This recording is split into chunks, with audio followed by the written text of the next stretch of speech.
श्री गणेशाय नमः। श्री उमामहेश्वराभ्यां नमः। श्री शिवाय नमस्तुभ्यं। स्वामी तीर्थ की महिमा और उसमें स्नान करने से राजा धर्मगुप्त के शापजनित उन्माद का निवारण। ये कथाएं हमारे जीवन में जो दुख कष्ट इत्यादि आ जाते हैं तथा कई जन्मों के पाप लेकर जब मानव शरीर जन्म लेता है तो इन कथाओं के माध्यम से हमारे शरीर की शुद्धि होती है। अतः ये भगवान की लीलाएं अनंत पुण्य फलदायिनी होती है। शरीर की समस्त अशुद्धियों रोगों को समाप्त कर देती है। दरिद्रता इत्यादि नाना प्रकार के पाप नष्ट हो जाते हैं। तो सूत जी ने कहा, ऋषि बोले, सूत जी आप स्वामी पुष्करणी तीर्थ की महिमा का पुनः वर्णन कीजिए। सूत जी ने कहा, जो लोग स्वामी तीर्थ में स्नान करते हैं वे तामिस्त्र, अंधतामिस्त्र, महारौरव, रौरव, कुंभीपाक, कालसूत्र, असिपत्रवन, कर्मीभक्ष, अंधकूप, संदंस, शालमली, लालाभक्ष, अवेची, सारमयादन, वज्रकर्णक, क्षार कर्दम पातन, रक्षोगणासन, शूल प्रोत निरोधन, तिरोधान, शुचिमुख, पूय भक्ष, शोणित भक्ष और विषाग्नि परिपीड़न आदि 28 नरकों में नहीं जाते। जो दूसरों के धन, संतान और स्त्रियों का अपहरण करने वाला है वह बहुत वर्षों तक तामिस्त्र नामक भयंकर नरक में डाला जाता है। जो अधम मनुष्य माता पिता और ब्राह्मणों से द्वेष रखता है, यानी माता पिता से द्वेष रखना, ब्राह्मणों से द्वेष रखना, वह 10,000 योजन विस्तृत कालसूत्र नरक में डाला जाता है। जो वेद मार्ग का उल्लंघन करके कुपथ पर चलता है वह यमदूतों द्वारा भयंकर असिपत्र वन में गिराया जाता है।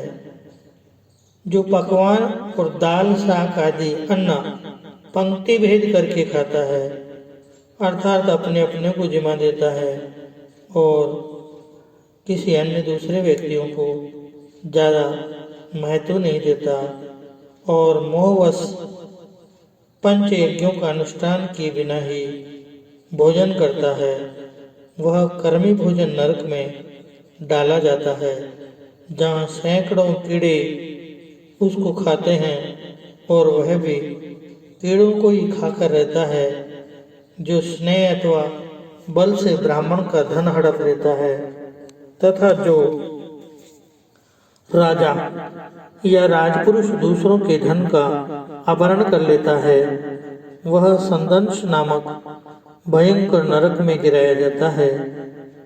जो नीचे मानव अगम्य स्त्री के साथ गमन करता है अथवा जो नारी अगम्य पुरुष के साथ संगम करती है वे दोनों क्रमशः लोहे की तपाई हुई नारी मूर्ति और पुरुष मूर्ति का आलिंगन करके तब तक खड़े रहते हैं जब तक चंद्रमा और सूर्य की सत्ता रहती है। तत्पश्चात ये सूची नामक घोर नरक में डाले जाते हैं। जो मनुष्य अनेक प्रयत्नों और उपद्रवों से सब प्राणियों को सताता है वह बहुत कांटों वाले भयंकर शालमली नरक में गिराया जाता है। जो राजा अथवा राजा का नौकर पाखंड मत का अनुयायी होकर धार्मिक मर्यादाओं को तोड़ता है, वह वैतरणी नरक में डाला जाता है। वृषली संग से दूषित, सोचाचारहीन और शास्त्रीय कर्मों के करने में लज्जित न होने वाले, वेदमार्ग के त्यागी, सदा पशु का सा आचरण करने वाले व्यक्तियों को यम किंकर पूय, विष्टा, मूत्र, कफ और पित्तादि से पूर्ण अत्यंत विभत्स नरक में गिराते हैं, जो कुत्तों को अथवा जंगल में वन्य मृगादि पशुओं को बाणों के द्वारा पीड़ा पहुंचाता है। यम किंकर उसको बाणों के द्वारा बीनते हैं और पुनः प्राणरोध नामक नरक में गिराते हैं, जो पाखंडी यज्ञ में पशुओं की हत्या करता है। वह परलोक में वैशस नामक नरक में गिराया जाता है, जो लुटेरों के मार्ग का आश्रय लेकर दूसरों को जहर देता, गांवों को जला डालता और बनियों के धन अपहरण करता है। वह परलोक में वज्रदंश नामक भयानक नरक में दीर्घ काल तक के लिए डाल दिया जाता है। ये तथा और भी जितने नरक है, उन सब में वह मनुष्य कभी नहीं पहुंच पड़ता। जो स्वामी पुष्करणी तीर्थ में गोता लगाता है, स्वामी पुष्करणी में एक बार स्नान करने वाले मनुष्य अश्वमेध यज्ञ का फल पा जाता है। उसे आत्मज्ञान तथा 4 प्रकार की साक्षात मुक्ति की भी प्राप्ति होती है। जो महापातकों अथवा संपूर्ण पातकों से युक्त है, वह भी स्वामी तीर्थ में गोता लगाने से तत्काल पवित्र हो जाता है। स्वामी तीर्थ की सेवन से मनुष्यों की बुद्धि, लक्ष्मी, कीर्ति, संपत्ति, ज्ञान, धर्म और वैराग्य की वृद्धि तथा मन की शुद्धि होती है।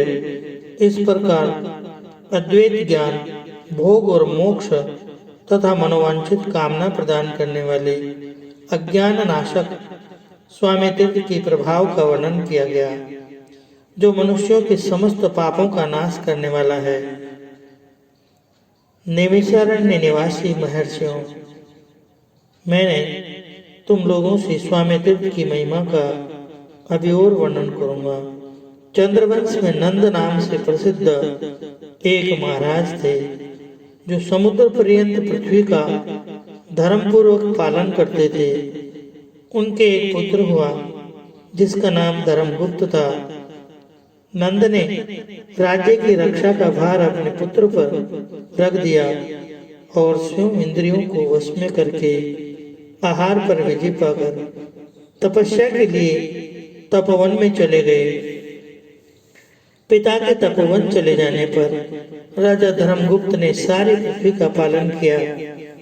वे धर्मों के ज्ञाता और नीतिपरायण थे। उन्होंने अनेक प्रकार के यज्ञ द्वारा इंद्र आदि देवताओं का पूजन किया और ब्राह्मणों को धन एवं बोध से क्षेत्र प्रदान किए। उनके शासनकाल में समस्त प्रजा अपने अपने धर्म का पालन करती थी। उनके राज्य में कभी चोर आदि से किसी को कष्ट नहीं प्राप्त हुआ। एक दिन धर्मगुप्त उत्तम घोड़े पर सवार हो वन में गए। वहीं रात हो गई। विनयशील राजा ने वहीं साई संध्या की उपासना करके वेद माता गायत्री का जप किया। तत्पश्चात सिंह, व्याघ्र आदि के भय से वे एक वृक्ष पर जा बैठे। उस वृक्ष के पास एक रीछ आया, जो सिंह के भय से पीड़ित था। वन में विचरने वाला एक सिंह उस रीछ का पीछा कर रहा था। रीछ वृक्ष पर चढ़ गया। वहां उसने महान बल पराक्रम से संपन्न राजा धर्मगुप्त को बैठे देखा। उन्हें देखकर रीछ बोला, महाराज, भय न करो, हम दोनों रात भर यहीं रहेंगे, क्योंकि वृक्ष के नीचे बड़ा भयंकर सिंह आया हुआ है। महामते, तुम आधी रात तक निर्भय होकर नींद लो, मैं सजग होकर तुम्हारी रक्षा करता रहूंगा। उसके बाद जब मैं सो जाऊं, तब शेष आधी रात तक तुम मेरी रक्षा करना। रीछ की ये बात सुनकर धर्मगुप्त सो गए। उस समय सिंह ने रीछ से कहा, ये राजा तो सो गया है, अब तुम इसे मेरे लिए नीचे गिरा दो। तब धर्मा की रीछ ने सिंह को उत्तर दिया, वनचारी मृगराज, तुम धर्म को नहीं जानते। अहो, विश्वासघात करने वाले प्राणियों को संसार में बड़ा कष्ट भोगना पड़ता है। मित्रद्रोहियों का पाप 10,000 यज्ञों के अनुष्ठान से भी नष्ट नहीं होता। ब्रह्म हत्या आदि पापों का तो किसी प्रकार निवारण हो सकता है, परंतु विश्वासघातियों का पाप कोटि जन्मों में भी नष्ट नहीं हो सकता है।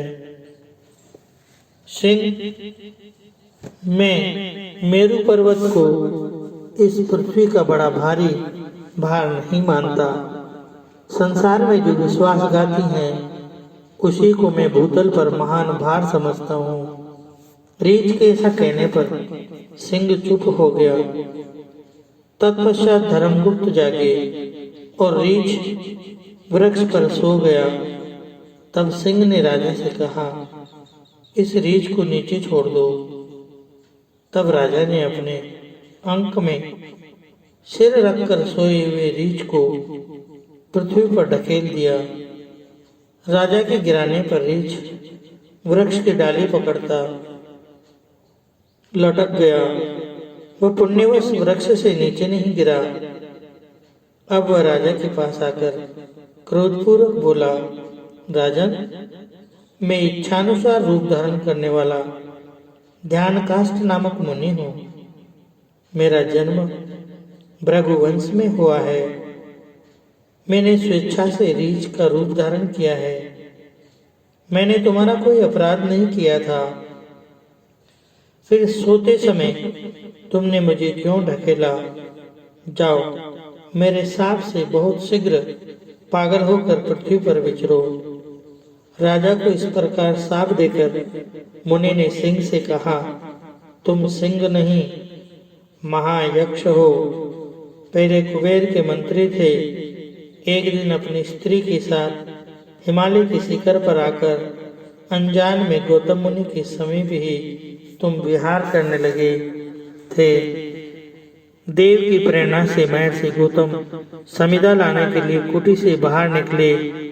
उन्होंने तुम्हें नंगा देख इस प्रकार श्राप दिया, अरे तू मेरे आश्रम में आकर नंगा खड़ा है, अतः अभी तू सिंह हो जा। इस प्रकार तुम्हें सिंह योनि प्राप्त हुई है। मृगराज, ये सारी बातें मैं ध्यान से जानता हूँ। ध्यानकाष्ठ मुनि के ऐसा कहने पर उसने सिंह का रूप त्याग दिया और कुबेर सचिव के रूप में दिव्य यक्ष का शरीर धारण कर लिया। उसके बाद उसने हाथ जोड़कर कहा, महामुनि, आज मुझे अपने समस्त पूर्व वृत्तांत का ज्ञान हो गया। गौतम जी ने शाप देते समय उसके उद्धार का समय भी इस प्रकार बताया था। जब रीछ रूपधारी ध्यानकाष्ठ के साथ तुम्हारा वार्तालाप होगा, तब तुम सिंह देह त्याग करके यक्ष रूप धारण कर लोगे। यूं कहकर वह यक्षराज मुनिवर ध्यानकाष्ठ को प्रणाम करके उत्तम विमान पर बैठा और अलकापुरी को चला गया। नरपश्रेष्ठ धर्मगुप्त को पागल के रूप में देखकर मंत्री लोग उन्हें नर्मदा के तट पर उनके पिता नंद के पास ले गए और ये बताया कि आपके पुत्र की बुद्धि विकृत हो गई है। पुत्र का वृत्तांत जानकर राजा नंद उसे साथ ले सहसा जैमिनी मुनि के समीप गए और उनसे इस प्रकार बोले, भगवान, मेरा पुत्र इस समय उन्मादग्रस्त हो गया है। महामुनि, इस रोग के निवारण का कोई उपाय बतलाइए। उनके ऐसा पूछने पर मुनिवर जैमिनी ने दीर्घकाल तक ध्यान करके कहा, राजन, तुम्हारा पुत्र ध्यान काष्ठ मुनि के साप से उन्मत्त हुआ है। इस साप से छुटकारा पाने के लिए मैं तुम्हें उपाय बतलाता हूँ।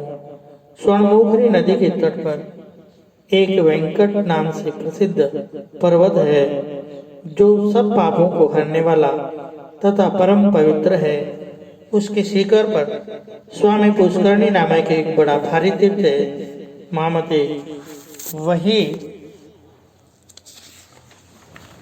ले जाकर अपने पुत्र को उसमें नहलाओ।